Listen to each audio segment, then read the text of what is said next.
Now, did anybody play Dropmix? Yes, at your convention a couple years back. Yes. Yes. Chandelier was in there, and so you could have a really good time mixing up those amazing vocals with a lot of other tracks. Jerry, have you checked out Fuser yet? Oh, come now. Come now. No, I've streamed. I think I've streamed Fuser twice this week. It's so good. No, it's really, really fun. Kathleen will enjoy this also. I discovered that there is, the song "Here Comes Your Man" by the Pixies. Yes. There is a really, really nice mashup of "Here Comes Your Man" with "Don't Fear the Reaper" in a major key. You take those vocals and those drums, and you do the rhythm and lead guitar from "Here Comes Your Man" in a major key, and it is pure magic. It is it will satisfy like a food. Ooh. Nice. Okay. If Erica had seen and heard this mix, she'd still be here. That's all I'm saying. Mm-hmm. She wouldn't have needed to leave. It's caloric. Yeah. She'd still be here with us. That's Her right. fragile body would be filled with beets instead of. I actually don't know what she's eating. If she's eating beets, then they're gonna go right in. Auspicious. But no, it's Fuser is basically, it's like Dropmix Plus, except you get to do it on PC. And the truth is, I was basically setting up Dropmix here in the PC, here by the computer anyway, just so I could run it through the speakers, right? But no, I've been streaming that, and I've been streaming a game called Kind Words. Is everybody down with Kind Words? Yeah. The general concept, yes. I haven't heard of the game though. Well, let me elucidate. So the way that it works is that it's sort of like penpals.exe, I guess, in some ways. Yeah. You don't know any of the people. It's anonymized, but if someone needs help with something or they feel a certain kind of way about something, they can essentially send letters out to this app, this game, and then you can write back to them with comfort, with words of comfort and help. And then they can express gratitude for it, and then you get stickers and new lo-fi chill hop tracks to listen to while you answer their questions. It's like $5. I mean, it's so cool. So I've been streaming Kind Words until it won't give me any more letters, or and then after I stop that, then I'll do Fuser. But I'd seen a couple yesterday on the stream where, and that's the danger of that app, and the danger in general that you have to be conscious of whenever you're helping other people with their problems, which is that it's a non-zero, like there is labor there. And a lot of people who want to help and comfort other people, a lot of times they forget that they don't tend to put themselves in the situations. They just want to help. Their instinct is to help as much as possible, and they're not conscious of the emotional outlay that represents. Right. And so Kind Words, in addition to being a really cool way to put words of comfort out there, it's also sort of helped me figure out like where my boundary is on how much of that I can put out myself and still be able to do the things that I need to do. Yeah. You got to be able to put your own oxygen mask on. Yeah, exactly. Yeah, I made this exact metaphor in a letter to someone in Kind Words. Yeah. So put your own mask on, Andrew. Yeah. Andrew? I need to do that more often. Yeah. But we talk about it. And we're all trying, and we're all doing our best. Yeah, and it's just a neat way to enable that. It's a neat way to enable that instinct, I think. I like your idea of using Kind Words as a way to like feel out the edges of your reach to discover how far you can go. That's really neat. I can go pretty far, but every now and then I'll hit one where it's just sort of like, and that's, you see this like anytime there's like an advice column or something like that. Sometimes Kind Words can help. I mean, Kind Words, generally speaking, aren't going to, if you're conscious about it, they're not going to make things worse generally. But there's also situations where kind words aren't gonna help, actually. Yeah. Like, they actually need to talk to somebody who went to school to talk to people about things like this. Yeah, you Right? you may need a professional. Yeah. You sound exactly like me in high school. Yeah. Yeah, it was rough. Like, so many friends. You need to talk to a professional. I don't know how to help you. Yeah. Sometimes I have to put that on pause, and part of that is recognizing that, you know, it feels good to help, but there is an energy transfer there, and it's okay. It's okay to put yourself somewhere in the narrative of your own life. That took me about 40 years to figure out. So everybody else can figure it out today and save themselves a lot of time. Yeah. Well, that's the problem. It's easy to hear the words. It's hard It's hard to know, and it's hard to build that practice, because I definitely struggle with that still all the time, of making sure that I still have a little time or a little energy or whatever to take care of myself, rather than just trying to take care of everybody around me. I just forget that calculation. But it isn't that instinct isn't good. It's just that, I mean, there's a reason you have 4 shifts. Yep. Right? Yeah. The first couple of days coming off of shift, I actually pretty much wanted to cry. Yeah.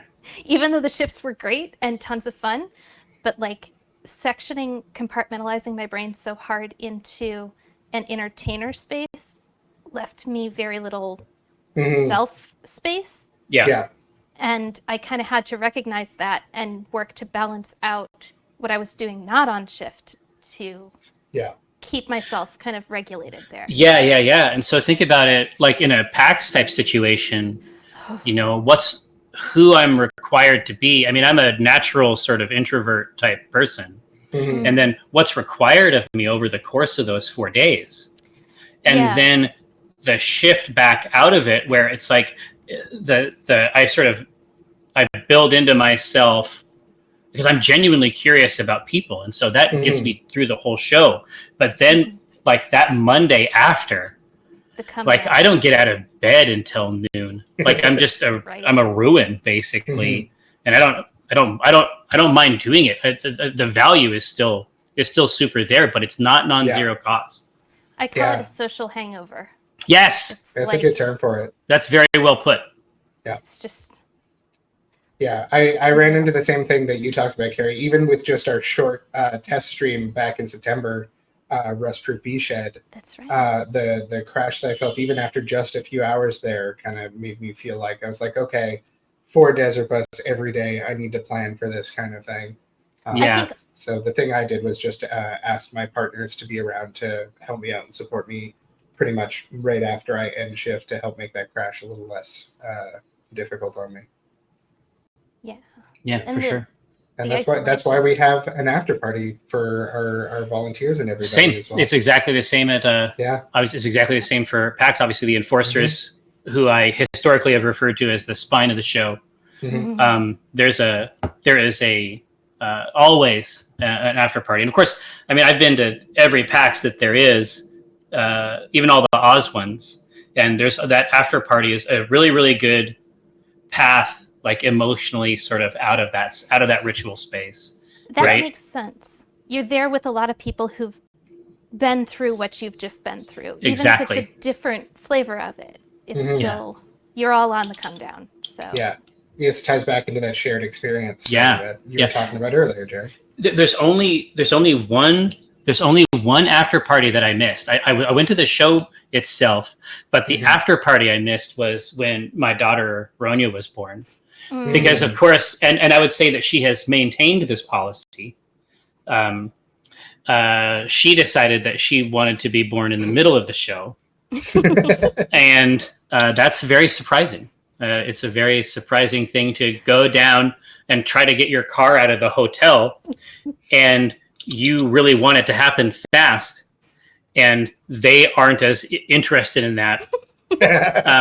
And so then you have to you basically have to put your wife in the car, like in the back seat, like you would a box, just to in, and then it's like, I'm like, I really want you to wear a seatbelt.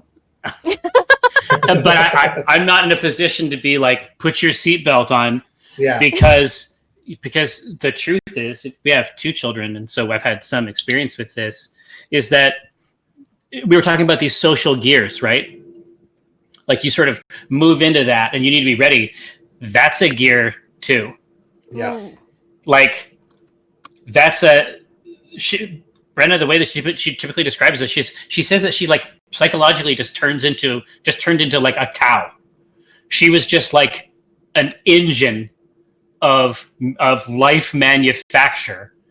And that last part of it, she says, she says that she didn't really feel like a conscious person during it, that she was like some kind of a conduit for life. I can't speak to that. I was there for it. And it does sound a little eldritch. Well, yeah. You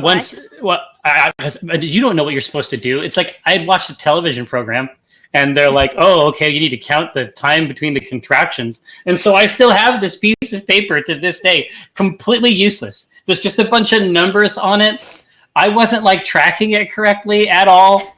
And then at one point I was like, God, maybe she's hungry. I don't know. And I was like, do you want some wheat thins? And she's like, no. And then she hit the wheat thins and they flew through the air. Like these are real memories that I have. I have briefly met Brenna at past desert buses. Yeah. And she seems wonderful. Very, very like collected and reserved, and launching wheat thins through the air seems... No, imagine my surprise. It was a very complex day. But no, we knew that it was time.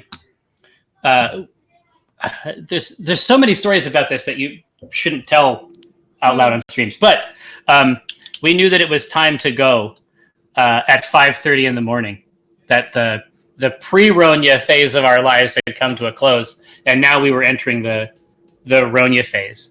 But the Pixies played an important role in that as well. Because Brenna was always trying to, she was, you know what I mean? It's like, there's all these things that you think you're supposed to do. Like you see things on television and it's like, I'm like, oh, okay, well, I'm going to write down these useless times. Like I don't have any equipment. I can't tell actually when the contraction starts. It's a waste of time. It's to give you something to do. Yeah, exactly. 100%. It's like, what is it? Go get water and towels. Yep. Yeah. But and so she was like, man, I gotta be mindful. I gotta be conscious of this process. I need some yoga music. And so she had like made like a birth CD and stuff like this. And then when we were actually in the car driving to the hospital, she popped it out of the disc player and like threw it on the ground and put in the Pixies instead. That's nice. Awesome. And it's just like that's our those are our memories about that process. I guess it involves her throwing a lot of things. I like yours better than the story of how I came into the world, which was I was the third, and my dad really wanted to see if he could get pulled over so that he could tell the cop, "My wife's in labor." No, that's what. And get the escort. So he went speeding from wherever we lived to wherever I was born. Well, I've come back in at an interesting time. Action-packed. It didn't work. He didn't get pulled over. And No. I'm the last. So he got no more opportunities after me. Yeah, well, that's it. He did his best.